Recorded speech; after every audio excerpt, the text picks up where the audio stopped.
Bonsoir et bienvenue à la bibliothèque des rêves. Depuis des temps immémoriaux, nos ancêtres ont regardé vers le ciel et observé tous ces corps mystérieux qui semblaient revenir chaque nuit, suivre des cycles et des routes célestes.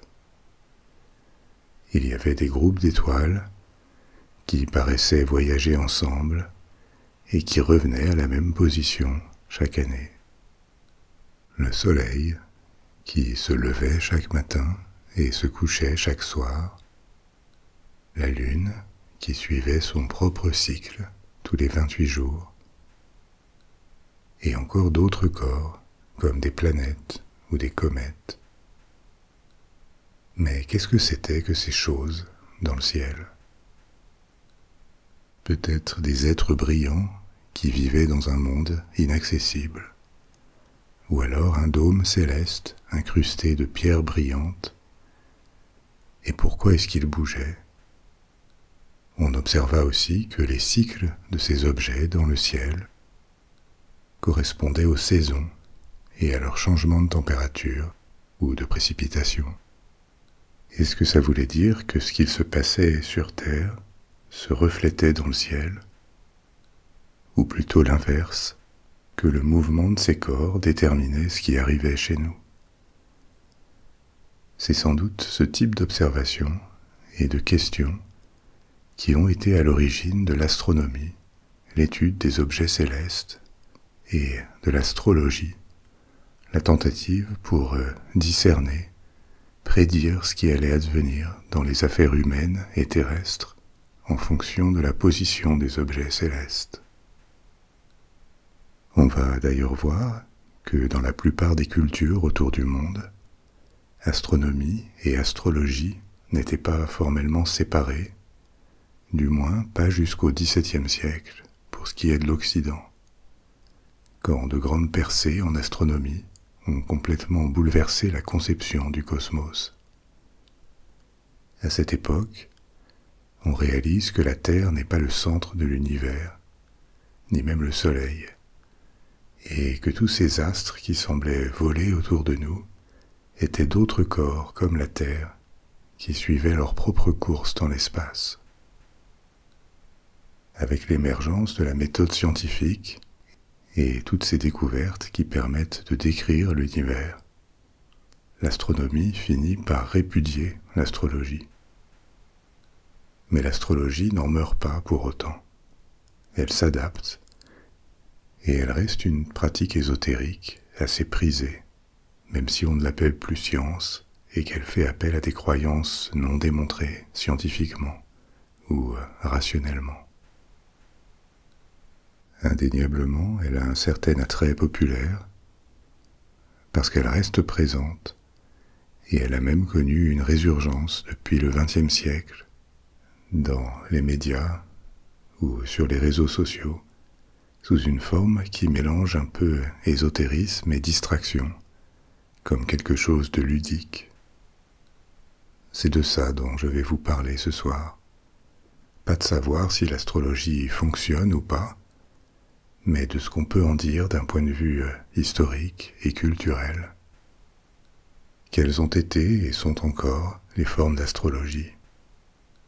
Où et quand est-ce qu'on a inventé tous ces concepts, ces termes comme le zodiaque, les signes astrologiques, ou décidé que telle planète ou tel phénomène céleste aurait telle signification ou telle influence ? Tout ça, c'est le produit d'une histoire assez méconnue, mais qu'on va explorer. Et on se demandera aussi pourquoi l'astrologie semble avoir cet attrait, qui fait que tant de personnes, même celles qui se déclarent sceptiques, aiment bien quand même jeter un œil à leur horoscope de temps en temps. Vous allez voir qu'il y a énormément à apprendre de tout ça, sur l'histoire humaine et l'imbrication de la cosmologie avec la psychologie, la société, les croyances. Mais comme toujours, on va prendre les choses tranquillement dans l'ordre. Et pour le moment, tout ce que vous avez à faire, c'est vous détendre et me laisser vous guider dans ce voyage historique. Si vous pouvez évaluer positivement cet épisode ou cette émission, selon le lieu où vous écoutez ou vous regardez, ce serait parfait, ça aide avec les algorithmes. Et ce qui aide encore plus, c'est si vous vous abonnez ou vous commentez. En contrepartie, je vous promets de mettre le minimum possible de publicité, et jamais pendant les épisodes. Maintenant, laissez la tension doucement quitter vos épaules, vous n'en avez pas besoin, et partons pour notre voyage d'exploration. Il est difficile de savoir quand les premières prédictions ont pu être faites à partir de la position des étoiles et des planètes. Mais ça a sans doute commencé avec l'observation de cycles dans le ciel. Les plus anciens signes d'intérêt pour les cycles des objets célestes, du moins les plus anciens signes d'intérêt qu'on connaisse, datent d'il y a quand même 25 000 ans. On a retrouvé des marques sur des os et des parois de grottes préhistoriques qui représentaient le cycle lunaire, qui est probablement le cycle le plus évident parce qu'il est assez court, il dure 28 jours, et que la Lune est de loin l'astre le plus visible dans le ciel nocturne. Les hommes ont sans doute vite pu observer une correspondance, une connexion entre les mouvements célestes et certains phénomènes naturels, par exemple les marées avec la Lune, ou le rapport entre les saisons et leur météorologie et l'altitude du Soleil dans le ciel. On ne sait pas quel sens a pu être donné à ces premières observations, s'il y en a eu un, mais ce qui est sûr, c'est que ces premières observations astronomiques sont devenues très utiles, concrètement, quand les premiers groupes humains se sont sédentarisés et mis à l'agriculture comme principal moyen de subsistance. Cette transition vers la sédentarisation et l'agriculture, qu'on appelle aussi la révolution néolithique, elle commence dans différentes parties du monde il y a plus de 10 000 ans. De plus en plus d'êtres humains passent d'une vie nomade, fondée sur la chasse et la cueillette, à une vie sédentaire, qui s'appuie sur la domestication des plantes et des animaux. Et ça nous intéresse ici, parce que l'agriculture a besoin d'anticipation, de prévision. Il faut savoir à quel moment de l'année planter, et selon les régions, il faut anticiper des phénomènes récurrents, comme des pluies ou des crues, pour en tirer avantage. C'est là que l'astronomie devient utile.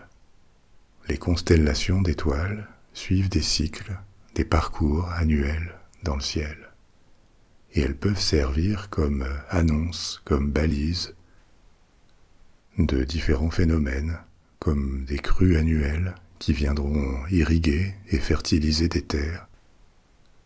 Elles peuvent être des marqueurs pour les activités saisonnières.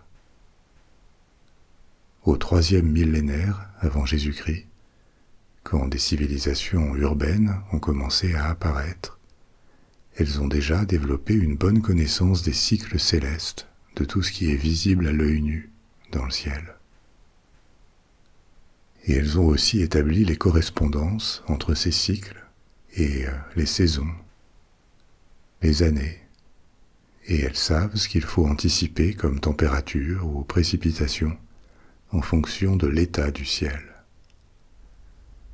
Donc il y a une dimension utilitaire à cette connaissance astronomique. Mais comme espèce, on est aussi des êtres de culture, d'imagination, d'interprétation. Notre structure mentale nous pousse à chercher des associations, à reconnaître des analogies. Et c'est ce qui s'est aussi produit. Des liens de causalité ont été déduits entre cette carte du ciel et ses mouvements et ce qu'il se passait sur Terre. On en voit des preuves dans l'alignement de temples avec certaines étoiles ou avec la position du soleil à certaines dates comme les solstices ou les équinoxes. De très anciens monuments du 3e millénaire avant Jésus-Christ, comme Stonehenge ou les pyramides de Gizeh en Égypte ou les temples sumériens. Ces édifices n'étaient pas construits au hasard. Leur orientation et leur architecture étaient très pensées, très planifiées, pour être en correspondance avec ce qu'il se passait dans le ciel, ce qui laisse à penser qu'on les considérait ou qu'on les concevait aussi comme des points de rencontre entre le monde terrestre et celui des cieux. Ce que ces monuments nous suggèrent, c'est que le mouvement des corps célestes était perçu comme plus qu'une source d'information pratique sur le calendrier.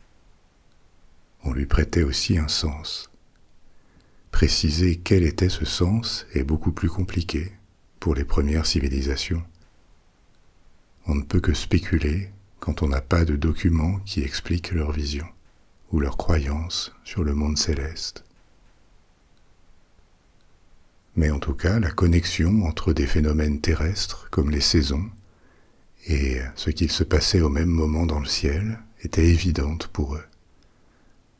Impossible de ne pas faire le rapprochement et de ne pas se demander si ce n'est pas ce qui se passe dans le ciel qui produit des conséquences sur Terre.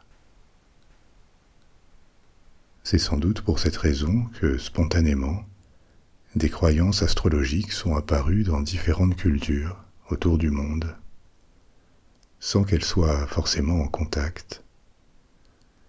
À peu près toutes les civilisations anciennes ont établi des systèmes astrologiques qui étaient différents et parfois contradictoires, c'est-à-dire qu'un même corps, une même planète par exemple, a pu se voir attribuer un sens ou une influence complètement opposés. On en verra quelques exemples. Mais toujours est-il que ces systèmes apparaissent et ils sont utilisés comme outils de divination. Avec un raisonnement simple, si les corps célestes sont connectés à ce qui se passe sur Terre et qu'on peut prévoir leur cycle, alors on doit aussi pouvoir anticiper ce qui va se passer ici-bas. Certains grands événements dans la vie des sociétés ou des individus en particulier. Les systèmes astrologiques peuvent être très différents, mais c'est leur point de départ à tous. La première astrologie qu'on connaisse, le premier système astrologique ancien, organisé, dont on ait des traces et des explications écrites, c'est l'astrologie babylonienne, qui apparaît en Mésopotamie, en Irak actuel, au 2e millénaire avant Jésus-Christ. C'est le premier système qu'on connaisse, mais sans doute pas le plus ancien. Rien que dans la même région, 1000 ans avant, on sait que les Sumériens faisaient déjà des présages inspirés par les astres. Mais on ne sait presque rien de cette astrologie sumérienne, de comment elle fonctionnait, ou de la place qu'elle occupait à Sumer. Par contre, l'astrologie babylonienne du 2e millénaire a laissé beaucoup de traces écrites, qui incluent une collection riche de 70 tablettes qui contiennent des milliers de prédictions astrologiques. Cette forme d'astrologie, telle qu'elle ressort des tablettes babyloniennes, s'intéressait à des sujets très concrets, des prévisions météorologiques ou politiques. On peut supposer que ces prévisions sur la météo pouvaient avoir une certaine pertinence, vu qu'elles accompagnaient des saisons, et que statistiquement les orages, ou les précipitations, ou les températures sont connectés aux saisons. Et là, on touche au rôle très utilitaire que devaient avoir l'astrologie et l'astronomie dans ces sociétés agraires anciennes, établir des calendriers avec la liste des tâches à effectuer au fil de l'année, comme labourer, planter, récolter, pêcher, irriguer, faire des réserves.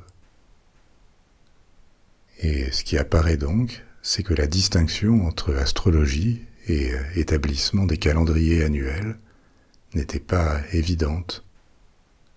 Tout ça faisait partie d'un même effort de planification et de compréhension du monde. Les Babyloniens étaient quand même limités par leurs connaissances astronomiques, qui n'étaient pas les plus avancées de leur temps. C'est seulement 1000 ans plus tard, au IVe siècle avant Jésus-Christ, qu'ils apprennent à anticiper les positions futures des planètes, comme Vénus, Mars ou Jupiter. Et à cette époque, le IVe siècle, ils commencent à produire ce qu'on appelle des éphémérides, c'est-à-dire des documents, des journaux de bord, qui donnent les trajectoires des objets astronomiques.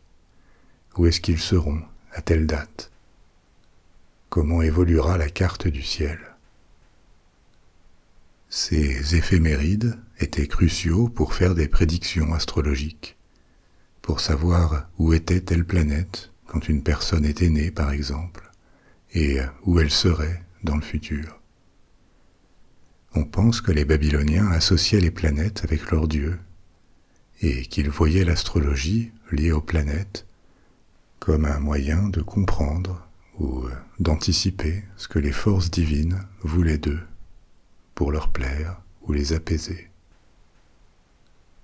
Avec la multiplication des éphémérides, on voit aussi leur astrologie devenir plus individuelle. Dans leur registre apparaissent des prédictions sur les personnes, et plus seulement sur la météorologie ou la société dans son ensemble. Ils commencent à établir des horoscopes, c'est-à-dire des représentations visuelles du ciel à un moment donné, qui permettent d'établir le thème natal des personnes. C'est la base d'un concept qui est resté central dans l'astrologie occidentale. La croyance que la personnalité de quelqu'un et les orientations de son existence seront explicables et peuvent être anticipées ou à tout le moins influencées par la situation du ciel à la naissance. Situation qui forme une sorte de carte d'identité astrologique. On retrouve cette croyance dans l'Inde ancienne et dans l'astrologie chinoise. Mais comme on le voit avec l'exemple de Babylone, cet aspect individualisé, personnel de l'astrologie apparaît plus tard. C'est l'évolution d'une discipline qui avait commencé des siècles avant. Dans le cas babylonien, il s'écoule au moins 1000 ans avant que l'astrologie devienne un sujet pour les individus. Soit qu'il n'y ait pas pensé, soit qu'il n'y ait pas eu assez de connaissances astronomiques avant le 5e siècle avant Jésus-Christ pour produire des horoscopes avec des ciels de naissance et anticiper sur le mouvement des planètes. Ce sont aussi les Babyloniens qui inventent, au 1er millénaire avant Jésus-Christ, la tradition de diviser le ciel en signes du zodiaque nommés à partir des constellations. Établir une carte du ciel qui est divisée en sections, en cadrans, c'est quelque chose qui commence avant les signes du zodiaque, dans différents endroits du monde. Par exemple, on sait grâce à des représentations dans des tombes que les Égyptiens du 2e millénaire avant Jésus-Christ avaient déjà divisé le ciel nocturne en segments, des décans de 10 degrés chacun. Et ils en avaient 36, pour un total de 360 degrés. Ces décans égyptiens étaient identifiés par les groupes d'étoiles qui apparaissaient dans chacun d'eux, formant comme un arrière-plan une carte du ciel dans lequel des corps plus rapides, comme les planètes, évoluaient au fil du temps. Les Babyloniens avaient aussi ce type de carte du ciel. Ils divisaient le ciel en 12 segments de 30 degrés chacun, comme les 12 mois de l'année, qu'ils avaient aussi définis. Et au 5e et au 4e siècle, ils attribuaient un nom et un signe à chaque segment. Ils développent cette carte du ciel au moment où ils élaborent aussi leurs horoscopes et leur ciel de naissance. Et donc d'un point de vue astrologique, les gens naissent maintenant sous un signe, en fonction de la position du soleil dans le ciel visible, l'écliptique, au moment de leur naissance. Ce signe, auquel s'ajoutent les différentes positions des planètes dans le zodiaque au moment de la naissance, ça forme une conjonction qui devient beaucoup plus individualisée. Deux personnes nées au même endroit, au même moment, auront toujours le même thème de naissance, mais ça donne quand même beaucoup plus de variables et d'influences possibles pour expliquer la personnalité ou la destinée de chaque personne. Ces principes, si vous êtes familier avec l'astrologie occidentale, vous les reconnaissez. Ils sont toujours ceux de l'astrologie occidentale. Dans une très grande mesure, ils ont été fixés par les Babyloniens. Et depuis la Mésopotamie, ils vont voyager dans l'Antiquité, en passant par le monde gréco-romain vers l'ouest et aussi vers l'est pour arriver en Inde. On verra après ce qui s'est passé en Inde.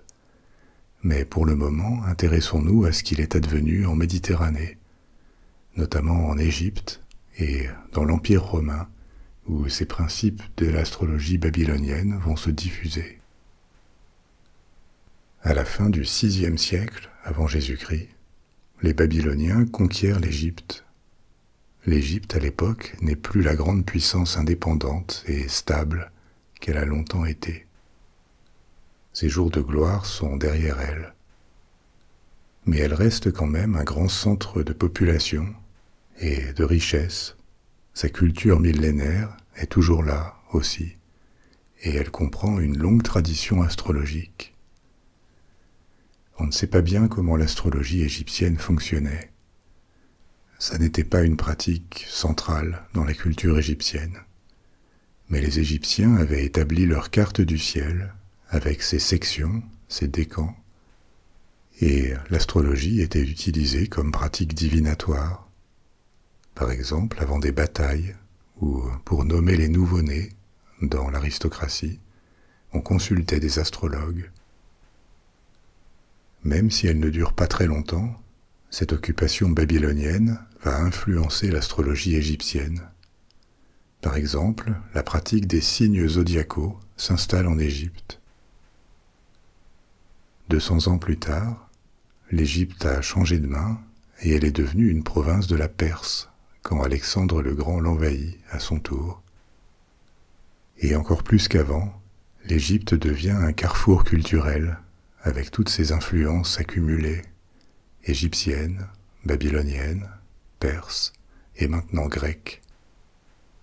Et il s'y opère une sorte de synthèse astrologique qui mélange le zodiaque babylonien et ses signes zodiacaux, avec la pratique égyptienne de diviser le ciel, l'écliptique, en 36 décans, qui donc découpe chaque signe en 3 segments, 3 décans.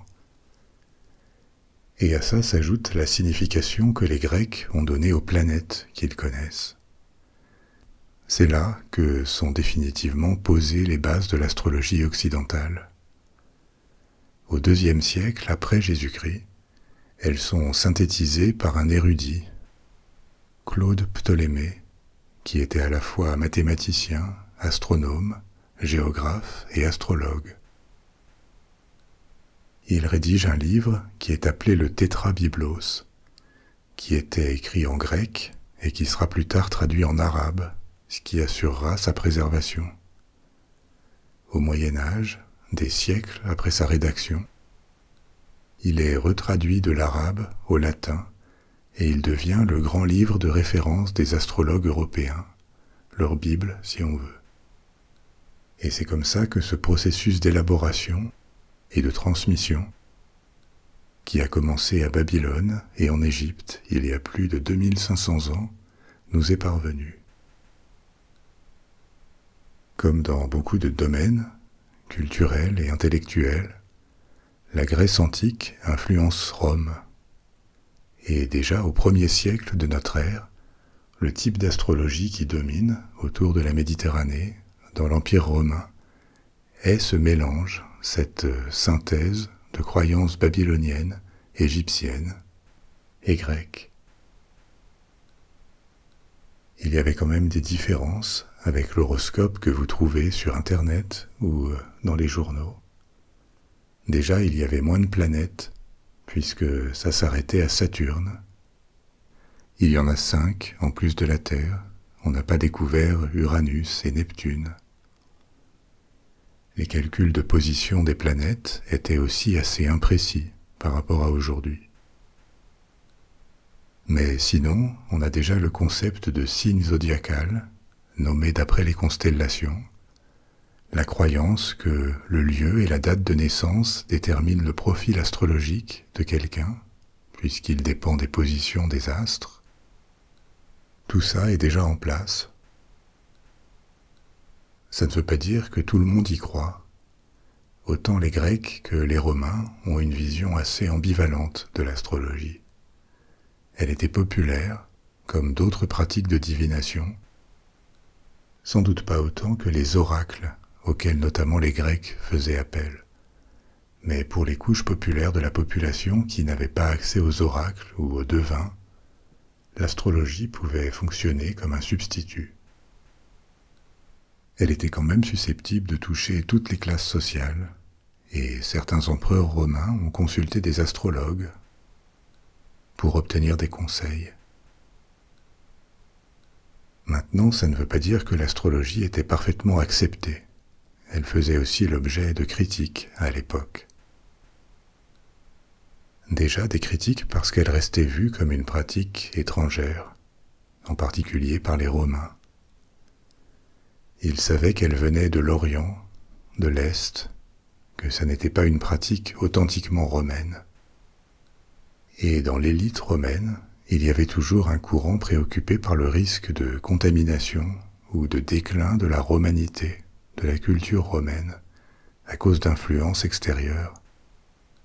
Autant les Romains toléraient les croyances, les cultes ou les langues étrangères, autant l'élite romaine des premiers siècles de notre ère voyait leur culture, leur tradition politique, leur puissance militaire ou leur ordre social comme supérieure à quoi que ce soit d'autre. Comme l'Empire romain s'étend toujours plus à l'époque, que le nombre de citoyens romains va aussi avoir tendance à s'accroître, ça stimule la peur que ce qui fait Rome soit dilué et que l'État romain et sa société tombent dans la décadence. Il y a cette peur que les valeurs de bravoure, d'honneur, de sacrifice, de moralité, d'efficacité, qu'ils voyaient comme intrinsèquement romaines, soient perdues. Donc même au pic de la puissance romaine, alors que Rome triomphe et se voit comme un empire éternel, destiné à régner sur le monde connu, un monde en soi, ça ne manque pas d'auteurs et de politiciens romains qui condamnent les influences étrangères, que ce soit l'importation de produits exotiques de luxe, qu'on suspecte d'amollir les Romains, ou les cultes et les croyances étrangères, dont on craint qu'ils fassent tourner la tête des femmes, des jeunes ou du peuple. Comme l'astrologie, justement. L'astrologie reste associée dans l'esprit des Romains à Babylone et à l'Égypte. D'ailleurs, on la nomme souvent à l'époque sagesse chaldéenne.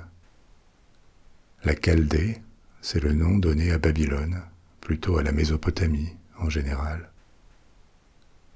Donc les astrologues sont régulièrement critiqués par écrit et dans des discours. On les traite de charlatans et on leur reproche de n'avoir aucune preuve que leurs prédictions fonctionnent. Les Grecs, comme les Romains, n'avaient rien de similaire à la méthode scientifique moderne. mais il distinguait quand même clairement les raisonnements analogiques des déductions. Qu'est-ce que ça veut dire ? L'astrologie relève d'une démarche analogique. Ça veut dire qu'elle repose sur des comparaisons, des observations, mais elle ne peut pas expliquer pourquoi elle fonctionne. Les astrologues disaient qu'avoir une planète à un certain endroit, à la naissance, ou plus tard, à un autre moment, allait produire telle ou telle influence. Mais ils ne pouvaient pas expliquer comment ou pourquoi. Ils pouvaient simplement dire que c'était comme ça, parce que ça avait été observé avant. C'est-à-dire qu'il n'y a pas de déduction, c'est une comparaison avec le passé, une analogie. Et donc certains Romains objectaient qu'on leur demandait de croire quelque chose que les astrologues eux-mêmes ne pouvaient pas expliquer. Ni même prouver d'ailleurs. Ils n'avaient pas de preuve que cet effet avait été observé par le passé. Pas de preuve qu'ils n'avaient tout simplement peut-être pas inventé leurs prédictions. Il y avait sans doute une part de xénophobie et de mauvaise foi de ces Romains conservateurs dans leur critique, parce que par ailleurs ils n'avaient pas de problème à croire d'autres choses non prouvées, pour peu qu'elles leur soient plus familières culturellement. La religion romaine aussi n'avait pas de preuve de sa véracité. Donc il y avait cette dimension xénophobe dans le rejet de l'astrologie. Elle venait d'une culture qu'ils jugeaient décadente et non romaine. Les mêmes arguments contre l'astrologie sont toujours encore là aujourd'hui, ceci dit.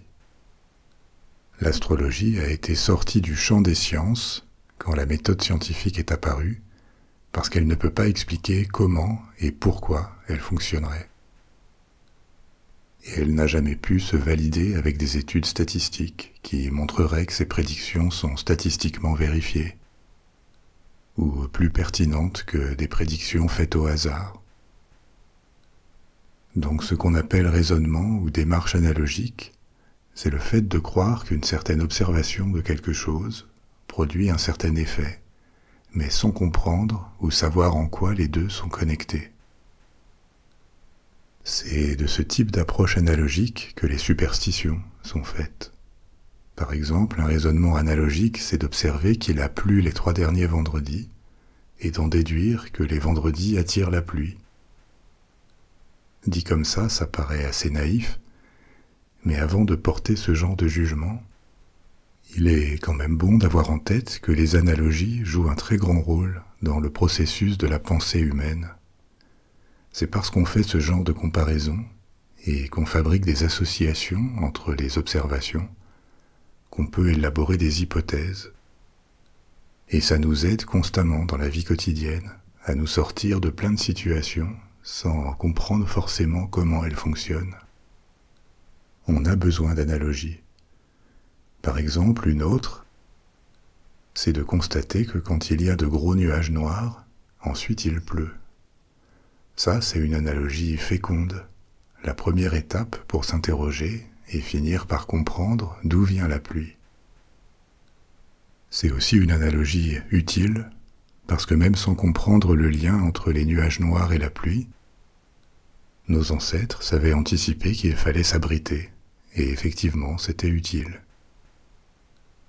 Maintenant, une réaction des défenseurs de l'astrologie, qui est apparue au XXe siècle, pour tenter de dépasser l'analogie, c'est de dire que les astres envoient des énergies. Un mot qui est devenu très utilisé dans le monde de l'occultisme et de l'ésotérisme. Ces énergies, elles nous parviendraient et elles établiraient un lien plus logique entre les corps célestes et ce qui nous arrive ou notre état d'esprit.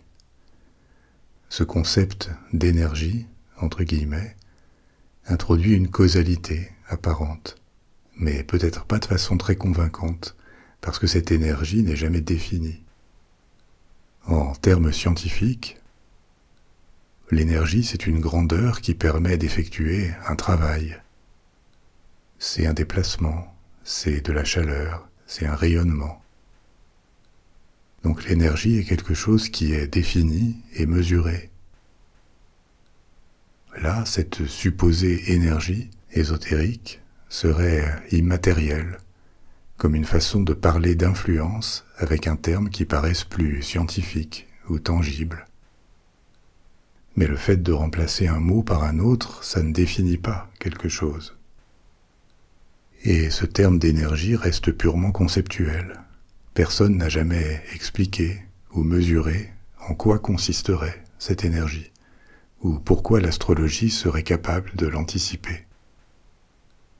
Et ces grandes objections à l'astrologie, comme son raisonnement purement analogique, le manque de preuves, étaient déjà présentes dans l'Antiquité gréco-romaine il y a 2000 ans, même si elles n'étaient pas formulées de façon scientifique. Ça viendrait plus tard. Pour ne pas être anachronique, il faut faire attention de ne pas croire que ces auteurs romains hostiles à l'astrologie étaient des scientifiques sceptiques et rigoureux.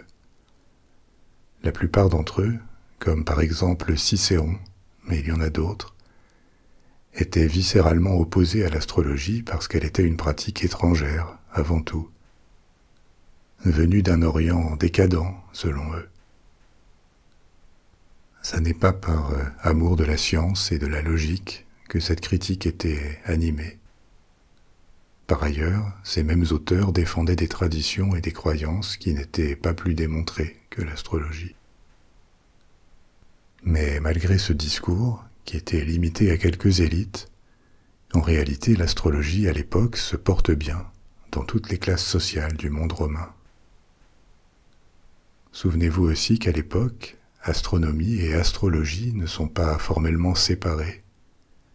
Et d'ailleurs, la majorité des astronomes sont aussi astrologues.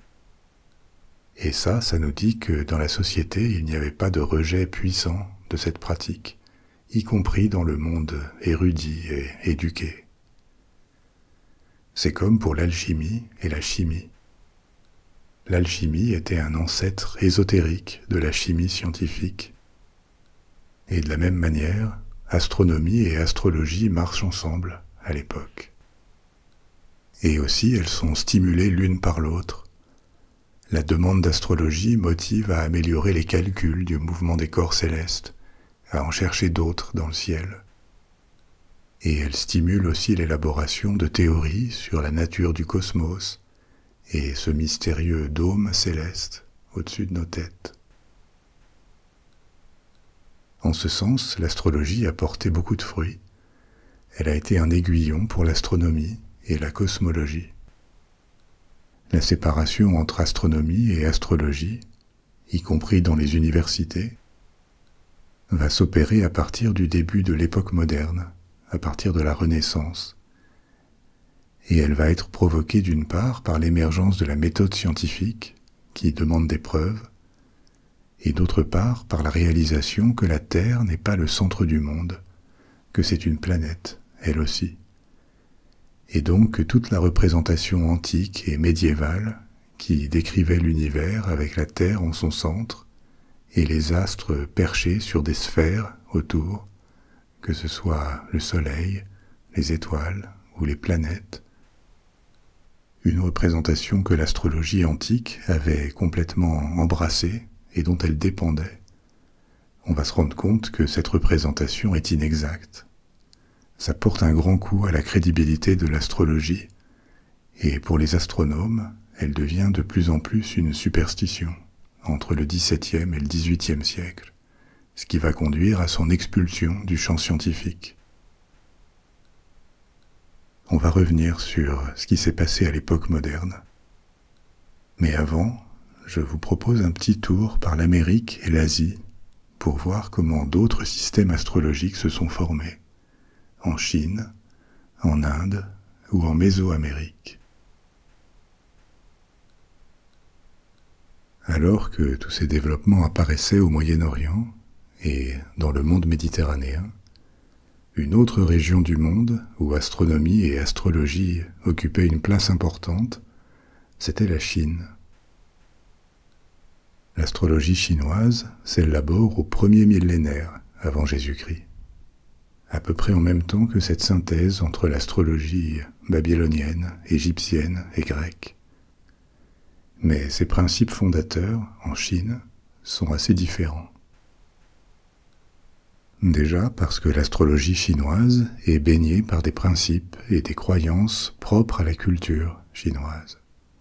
Comme par exemple la dualité entre le yin et le yang, deux principes opposés et complémentaires, ou alors la théorie des 5 éléments dont tout serait fait, métal, bois, eau, feu et terre.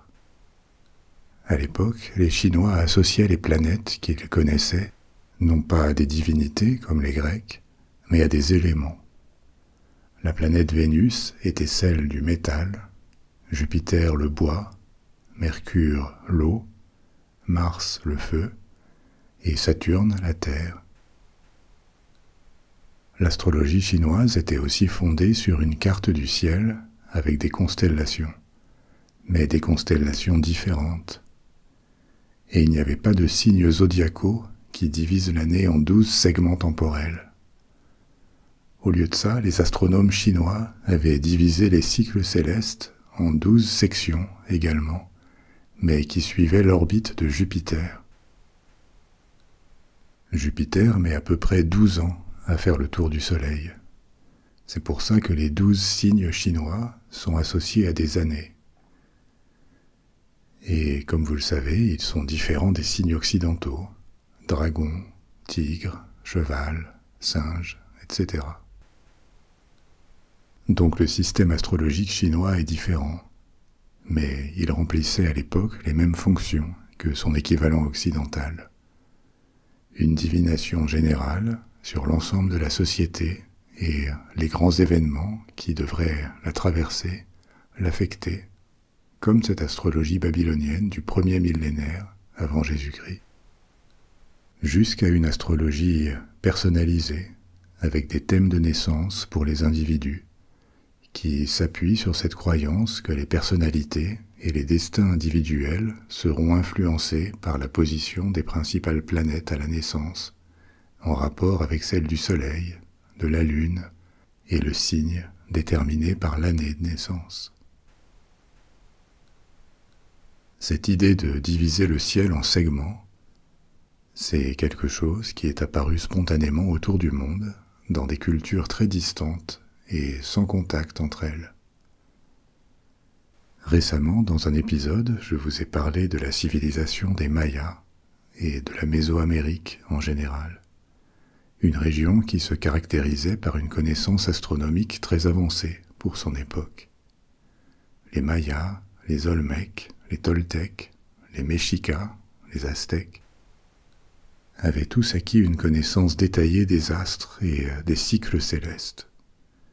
Ils avaient estimé précisément l'année solaire, ils savaient anticiper la trajectoire des planètes dans le ciel, et ils avaient élaboré des calendriers détaillés.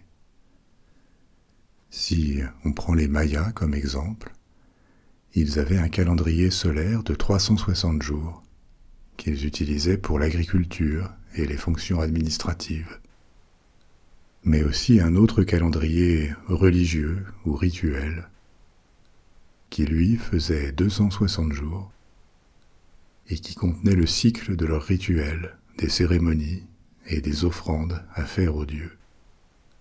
Et il suivait aussi de près le cycle de Vénus, la planète, un cycle de 584 jours. Pour les Grecs et les Romains, cette planète avait été associée à leur déesse de l'amour et de la beauté. Donc elle était généralement vue comme une planète qui gouvernait le monde des sentiments et de la vie amoureuse, favorablement ou pas, selon sa position. Pour les Mayas, Vénus avait une signification plus sinistre. Ils la voyaient comme annonciatrice de violence, et il fallait donc chercher à l'avoir de son côté. La montée de Vénus, au début de ce cycle de 584 jours, était vue comme favorable pour se lancer au combat et démarrer des hostilités. Un sens que dans le monde gréco-romain on aurait plutôt attribué à la planète Mars. Les Mayas avaient aussi une carte des constellations. Ils en avaient défini certaines sans équivalent dans d'autres régions. mais quelques-unes étaient similaires aux constellations de la Méditerranée. Par exemple, celle du Scorpion ou celle des Gémeaux, qu'ils appelaient constellation du Pécari. Le pécari, c'est un petit mammifère sauvage d'Amérique centrale et du Sud. Encore une autre région du monde qui développe son astrologie, c'est l'Inde, qui est influencée dans ce domaine par la Mésopotamie et par la Chine, et qui les influence aussi en retour.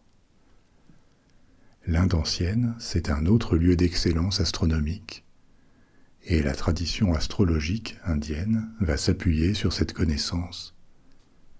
Mais la genèse de cette astrologie indienne est assez mal connue, parce que beaucoup de textes du début de notre ère ont été perdus. Le premier texte astrologique connu en sanskrit, qui est la langue dominante de l'Inde ancienne, la langue au moins de la culture et de l'écrit, ce texte date du IIe siècle après Jésus-Christ, et c'est une traduction d'un texte grec. Et effectivement, l'astrologie indienne apparaît très influencée par la tradition babylonienne et grecque. On y retrouve les 12 mêmes signes du zodiaque, par exemple, chacun associé à un des 4 éléments. Mais il y a aussi des concepts spécifiques à l'Inde. Par exemple, en plus des 12 signes zodiacaux, le ciel est aussi divisé en 27 segments appelés des maisons lunaires. Cette astrologie s'intéresse aussi à 9 corps célestes qui sont différents des 5 planètes connues à l'époque. L'astrologie occidentale a fait des mises à jour ces derniers siècles pour s'adapter à la découverte de planètes qui sont invisibles à l'œil nu, comme Uranus et Neptune. Parfois aussi à des corps plus petits comme Pluton ou Cérès. Par contre, le système indien s'appuie seulement sur les 5 planètes connues depuis des milliers d'années, celles qu'on peut voir à l'œil nu, auxquelles il ajoute le Soleil et la Lune. Mais la Lune compte pour 3. Il y a la Lune en tant que corps céleste, mais aussi 2 nœuds lunaires. Ce qu'on appelle des nœuds lunaires, ça fait référence à la position de la Lune dans son cycle de 28 jours. Le nœud nord correspond à la Lune montante, la première moitié du mois lunaire, alors que le nœud sud, c'est la deuxième moitié, quand elle redescend. L'astrologie indienne, telle qu'elle reste pratiquée aujourd'hui, est précisée ou formulée dans des textes qui datent du début du Moyen Âge, du 6e au 8e siècle de notre ère. Et justement à cette période, à l'ouest de l'Inde, le monde islamique est en pleine expansion, et lui aussi va recueillir et adopter tout cet édifice astrologique des différentes régions avec lesquelles il entre en contact de la Méditerranée à l'Inde. Dès le 7e siècle, quand commence l'expansion de l'islam, les érudits arabes qui connaissaient le grec et le latin commencent à traduire et à transmettre les écrits antiques dans tous les domaines, y compris l'astronomie et l'astrologie. Ils vont aussi étendre la connaissance astronomique, notamment en identifiant et en nommant beaucoup d'étoiles. C'est pourquoi beaucoup de noms modernes d'étoiles viennent de l'arabe, Aldébaran, Altaïr, Vega, etc. Et ils appliquent aussi beaucoup plus de mathématiques à l'astrologie, par exemple en introduisant des calculs d'angle entre les corps célestes pour les inclure dans des horoscopes. L'astrologie est bien établie dans le monde islamique médiéval. Les souverains consultent des astrologues, et c'est une discipline qui a sa place dans les bibliothèques et les universités. Mais là encore, ça ne veut pas dire qu'elle est totalement acceptée. Comme à l'époque romaine, il y a un discours anti-astrologique qui est assez bien établi, mais qui est plutôt porté maintenant par des astronomes, des mathématiciens et des philosophes, et pour des raisons parfois un peu différentes de celles de Rome qu'on a vues avant. Une objection déjà, qui n'est pas nouvelle, c'est sur la nature totalement empirique de l'astrologie. Les astrologues prétendent que certaines configurations astrales produiraient certains effets, mais ils ne peuvent pas dire ni pourquoi, ni comment ils savent ça. Il n'y a pas de preuves, et donc certains opposants à l'époque disent que tout pourrait aussi bien avoir été inventé. Ce qui est intéressant, c'est que l'idée que les astres influencent la vie sur Terre n'est pas vraiment contestée, elle est plutôt acceptée naturellement. Ce qui est attaqué, c'est la capacité des astrologues à l'interpréter et à véritablement connaître ces influences. C'est une critique formulée notamment par Avicenne, un des philosophes importants de l'époque médiévale dans le monde musulman. Il était aussi médecin. Et il critique les astrologues en affirmant qu'ils n'ont aucun moyen de savoir en quoi les corps célestes ont une influence. Il leur reproche d'inventer ou de répéter ce qui a été dit avant eux, sans plus de preuves, en prenant ces affirmations pour de la connaissance simplement parce qu'elles sont anciennes. Mais en résumé, il les traite de charlatans. Il y a aussi une autre critique qui est de nature plus religieuse ou théologique. Et l'argument central, développé par des théologiens musulmans, consiste à dire que la volonté de Dieu, pour ce qui est des destinées individuelles, ne peut pas être connue ou prédite en avance, et qu'il serait donc arrogant, ou même blasphématoire, de prétendre pouvoir connaître cette vérité à l'avance. On va voir qu'un argument du même type a aussi existé dans la chrétienté, et il a conduit l'Église catholique à rejeter l'astrologie. Donc ces critiques de différents types existent à l'époque et font de l'astrologie une discipline un peu controversée. Controversée, mais pas pour autant souterraine ou marginale. Comme je vous le disais, les souverains y font appel, et par ailleurs elle reste très associée à l'astronomie. Elle est encore utilisée pour faire des prévisions météorologiques, ou on s'en sert pour la médecine. Donc pour beaucoup, elle reste considérée comme une des sciences naturelles. Et au-delà de ces questions théoriques ou de ces controverses, le fait est que la demande d'astrologie est là, et elle exerce une certaine fascination. Si on la pratique, et pour certains on en vit, c'est avant tout pour satisfaire une demande ou une curiosité de la société et des individus qui ont soif de divination. Dans l'Europe médiévale, qui se convertit presque entièrement au christianisme, l'astrologie continue aussi sa course. Un peu marginalement, dans les premiers siècles qui suivent la dislocation de l'Empire romain d'Occident. Parce qu'une grande partie de la connaissance astronomique se perd ou se réduit à de tout petits cercles d'érudits, souvent des moines, et on en sait assez peu sur la pratique de l'astrologie dans les premiers siècles du Moyen-Âge. Mais elle est sans doute limitée et assez peu sophistiquée. L'astrologie doit aussi faire face à l'hostilité de l'Église. En pratique, elle n'est pas combattue très vigoureusement, et peu d'astrologues médiévaux vont vraiment être inquiétés par l'Église.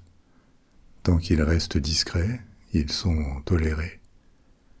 Mais à l'occasion, la pratique de l'astrologie pouvait être retenue contre quelqu'un, comme une déviance ou une forme de blasphème. Donc malgré cette hostilité de principe, ça n'empêche pas l'astrologie d'exister, et même avec le temps de prospérer, alors que le Moyen-Âge avance.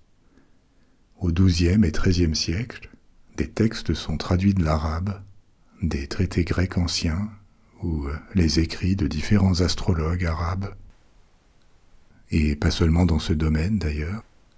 L'Europe de l'Ouest chrétienne redécouvre à cette époque de nombreux textes antiques qui ont été soit transmis par l'entremise des Arabes, soit par celle de Byzance, l'Empire romain d'Orient, qui est resté un grand centre de la culture grecque et latine depuis l'Antiquité, et qui va aussi permettre à l'Europe occidentale de récupérer une très grande partie de l'héritage gréco-romain.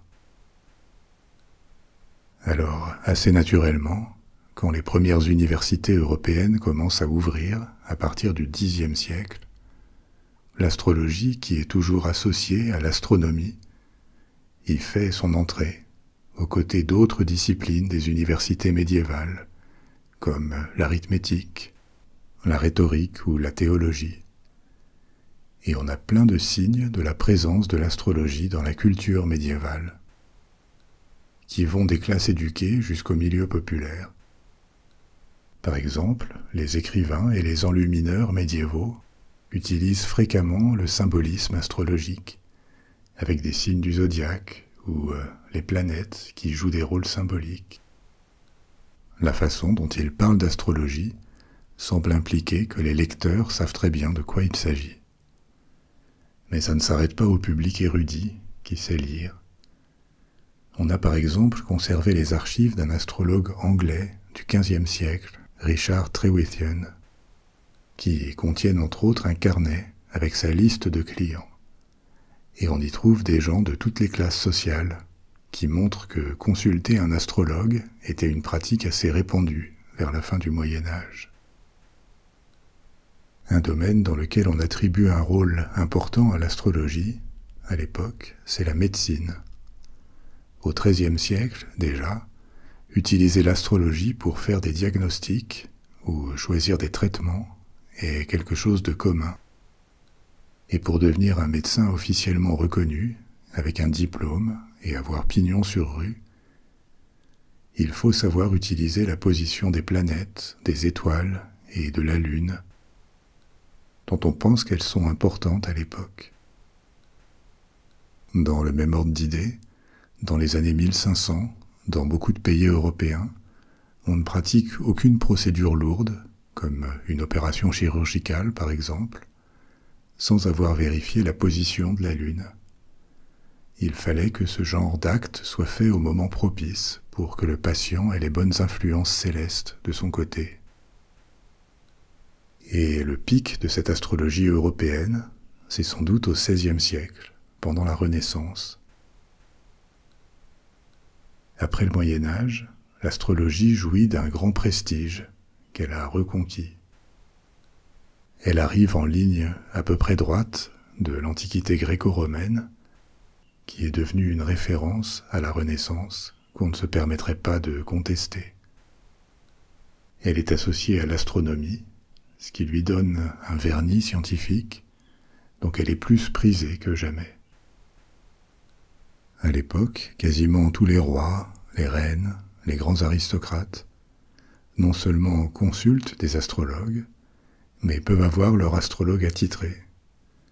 C'est le siècle de Nostradamus, dont je vous reparlerai dans une histoire à venir. Et pourtant, comme souvent, c'est au moment où elle brille le plus que l'astrologie est sur le point d'être fortement contestée. Alors pourquoi ? Parce que les astronomes vont commencer à s'élever contre elle au XVIe et XVIIe siècle. Et ça va venir avec l'effondrement de la représentation du monde héritée de l'Antiquité. Jusqu'à la Renaissance, le modèle avec lequel on se représente l'univers est ce qu'on appelle géocentrique. C'est-à-dire qu'on imagine la Terre au centre du monde et la voûte céleste comme un dôme ou une succession de dômes qui l'entoureraient. Ce modèle n'est pas remis en cause au Moyen Âge. Il est même officiellement adopté par l'Église catholique qui l'intègre à sa doctrine. La théorie dominante sur la structure du cosmos, à l'époque, datait de la Grèce antique, d'Aristote. Et selon elle, le monde consistait en plusieurs sphères emboîtées. La Terre était l'une d'entre elles, et au-dessus de notre tête, il y en avait deux autres. Le monde sublunaire, c'est-à-dire le ciel jusqu'à la hauteur de la Lune, et au-delà, le monde céleste, avec les planètes et les étoiles. L'astrologie aussi avait complètement adopté cette représentation, et tous ses calculs et ses prédictions étaient conditionnés à ce modèle. Mais voilà qu'en quelques décennies, avec Copernic notamment, qui avance son modèle héliocentrique, avec le Soleil au centre, une représentation qui est également contestable, mais qui représente un basculement puissant et qui contient une certaine vérité, sauf que le modèle héliocentrique représente le système solaire et pas l'univers dans son ensemble. Mais ce qui importe, c'est qu'on se rende compte que la Terre est une planète, elle aussi. On découvre d'autres astres, comme les lunes de Jupiter, observées par Galilée. En bref, tous les postulats de l'astrologie s'effondrent, que ce soit l'immobilité de la Terre, le Soleil qui tourne autour d'elle, et même les constellations, dont on réalise qu'elles sont faites d'étoiles très distantes les unes des autres, et qui forment ces dessins simplement parce qu'on les regarde depuis la Terre. Tout ça fait que les postulats astrologiques perdent leur valeur aux yeux des astronomes, qui ont soif de découvertes réelles dans le monde physique, et de plus en plus, ils cherchent à scier la branche de l'astrologie pour s'en débarrasser. Plus que le concept d'astrologie en général, plus que l'idée que les astres pourraient influencer la vie terrestre, ce qu'on rejette, c'est la façon dont l'astrologie a toujours fonctionné. Peut-être que oui, que les astres influencent le monde physique, mais on ne peut plus croire qu'ils le font de la manière qui reste professée par les astrologues. Et c'est là que commence la séparation formelle des deux disciplines, astronomie et astrologie. Mais les habitudes ont quand même la vie dure, et ça va être très long. Ça va s'étaler jusqu'au XVIIIe, voire au XIXe siècle. Beaucoup de grands noms de l'astrologie moderne, et pas des moindres, comme Galilée, Kepler, Tycho Brahe, les astronomes les plus célèbres de la Renaissance et du XVIIe siècle, sont encore très souvent astrologues. Une explication possible, c'est que ce basculement dans la représentation du monde est quand même très angoissant à l'époque. C'est déstabilisant. Dans les représentations, le monde passe d'un état fini, borné et familier, qui met la Terre et l'humanité en son centre, à un autre qui est beaucoup plus vaste, en mouvement constant, avec des forces inconnues. On ne connaît pas encore la gravitation à l'époque. Et cette vision est beaucoup plus inquiétante. Et donc on peut comprendre cette envie de s'accrocher au modèle aristotélicien, ce qui fait que la critique de l'astrologie va rester modérée, et elle va vraiment devenir puissante et faire l'objet de campagnes à son encontre seulement au XVIIIe siècle. Au XVIIIe siècle, l'astrologie dans les universités devient indéfendable parce qu'elle ne s'est pas réinventée. Elle est restée accrochée au modèle ancien des sphères emboîtées que plus personne ne croit. Et donc les astronomes ne peuvent pas d'un côté observer l'espace et le décrire, et de l'autre tout oublier pour reprendre les vieux calculs des éphémérides et des horoscopes anciens, qu'on sait désormais inadaptés à la réalité. Peut-être que l'astrologie aurait pu se réinventer à la Renaissance et intégrer cette nouvelle description du cosmos. On l'a vu, la croyance dans l'astrologie peut donner lieu à différents systèmes, en Chine, en Inde, en Mésoamérique. Rien ne dit qu'il faut absolument des signes du zodiaque et que l'influence des planètes, leur sens, est quelque chose d'immuable. Mais ça ne va pas se faire.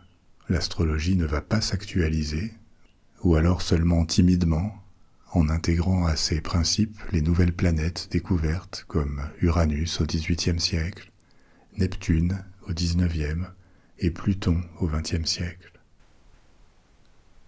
Depuis le XVIIIe, l'astrologie est critiquée sur le plan scientifique, ça va de pair avec l'émergence de la méthode scientifique, et ces critiques tournent autour toujours de l'absence de preuves, du fait que les représentations de l'univers sur lesquelles s'appuie l'astrologie sont obsolètes, un vestige d'une époque où on connaissait très peu de corps célestes, seulement ceux visibles à l'œil nu, et où on croyait que les constellations étaient en 2 dimensions, au lieu d'être composée d'étoiles distantes de milliers d'années-lumière.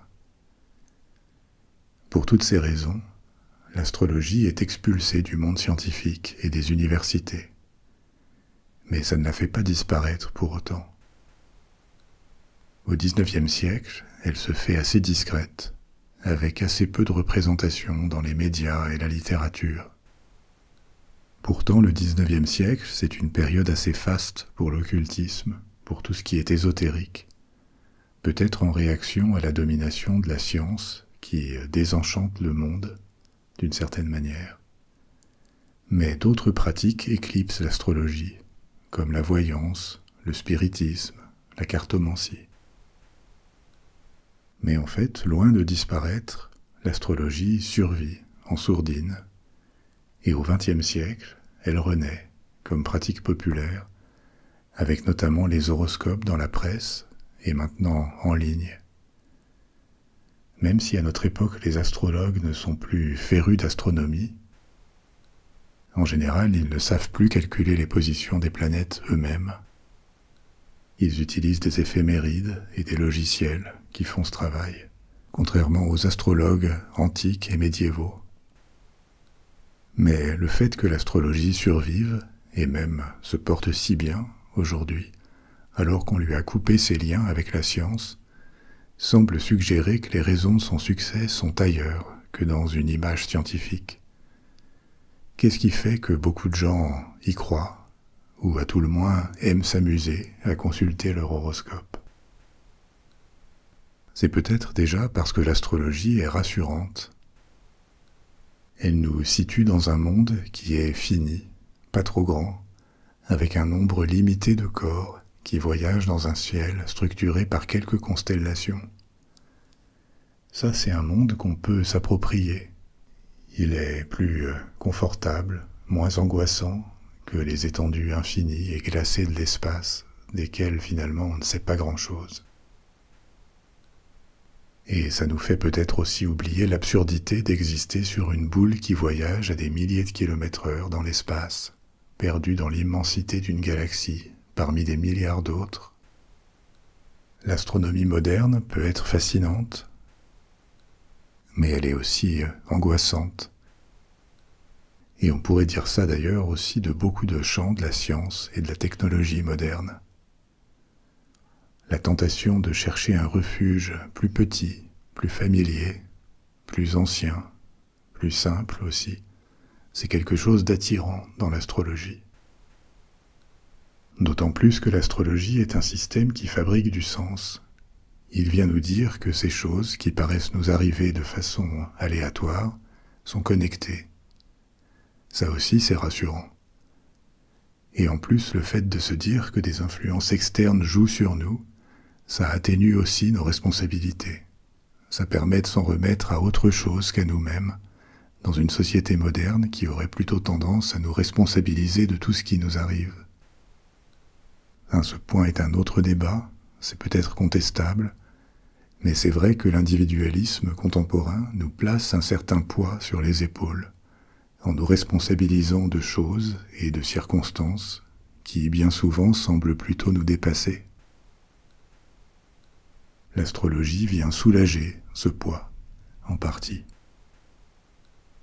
Et d'ailleurs, en parlant d'individualisme contemporain, peut-être qu'un autre attrait de l'astrologie, c'est justement son haut degré d'individualisation. L'astrologie, avec ses thèmes de naissance, fait de chaque personne un être unique, donc intéressant, original. Des caractéristiques qui, elles aussi, sont désirables dans une société d'individus. Ce n'est sans doute pas un hasard si le retour de l'astrologie s'est fait en même temps que la croissance dans l'industrie du bien-être, l'esthétique, les salles de sport. Tout ça, ce sont des procédés qui permettent à l'individu d'investir dans son corps, son mental, sa santé, son destin, son individualité. Comme toujours, il y aurait encore beaucoup à dire, mais c'est la fin de notre épisode pour ce soir. Si vous n'avez pas sommeil, vous pouvez choisir une autre histoire de la bibliothèque des rêves et partir pour une nouvelle aventure. Ou alors vous pouvez garder les yeux fermés, vous laisser aller et vous endormir. Je serai bientôt de retour avec une nouvelle histoire et d'ici là, dormez bien, faites de beaux rêves. Au revoir.